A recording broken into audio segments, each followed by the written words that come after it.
मनीष नाम का एक लड़का था जो कि बहुत ही ज्यादा समझदार था, बुद्धिमान था, लेकिन उसकी एक कमजोरी यह थी कि वह कामों को टालता बहुत ज्यादा था। कि कोई काम मिला तो वो करता था कि हम आज करेंगे, कल करेंगे, परसों करेंगे, इस प्रकार से वो कामों को टाल देता था कि अभी नहीं, फिर कभी और हम इस काम को करेंगे। उसकी सिर्फ यही एक कमजोरी थी। एक बार धान का फसल हो गया, अच्छा हुआ, और उसके पिताजी कहीं किसी काम से चले गए और वो उन्होंने कहा कि फसल जब सबका कटे तभी तुम क्या करना, जब तुम्हारा फसल हो जाए, सभी का फसल होगा, लगभग सभी का फसल क्या होता, एक ही साथ हो जाता है। फसल जब सभी लोग काटे, तुम भी क्या करना, अपना फसल काट लेना, या फिर तुम खुद चेक कर लेना कि फसल तुम्हारा कब पक गया, उसके बाद तुम अपना फसल काट लेना। उसने कहा ठीक है। फसल सबके पक गए, सभी किसानों ने अपना अपना फसल काटना स्टार्ट कर दिया। कुछ लोग पूछते मनीष से कि तुम अपना फसल कब काटोगे, तो वो कहता है कि आप लोग काट लीजिए, उसके बाद हम अपना फसल कटवा लेंगे या फिर काट लेंगे, ठीक है। धीरे धीरे ऐसे करते हुए सबके फसल लगभग कट चुके।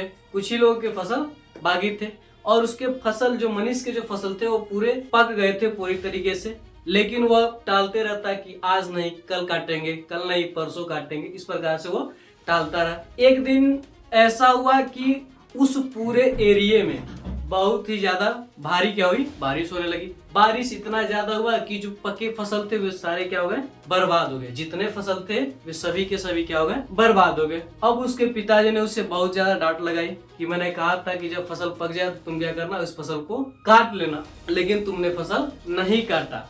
उसको बहुत खरी खोटी उसके पिताजी ने मनीष को सुनाई। तो उसके समझ में आया कि कोई भी काम जब करने लायक हो जाए तो उसको तुरंत ही कर देना चाहिए, उसी समय उस कार्य को पूरा कर लेना चाहिए, उस काम को टालना नहीं चाहिए। तब से मनीष ने अपने इस आदत से छुटकारा पाया और इस आदत को अपने त्यागा कि मैं जो काम जब होने लायक रहेगा तब उस काम को मैं करूंगा और काम को कभी टालूंगा नहीं। तो इस कहानी से हमें यह सीख मिलती है कि हमें कभी अपने काम को टालना नहीं चाहिए। जब कार्य करने की आवश्यकता हो हमें उस समय उस कार्य को पूरा कर देना चाहिए।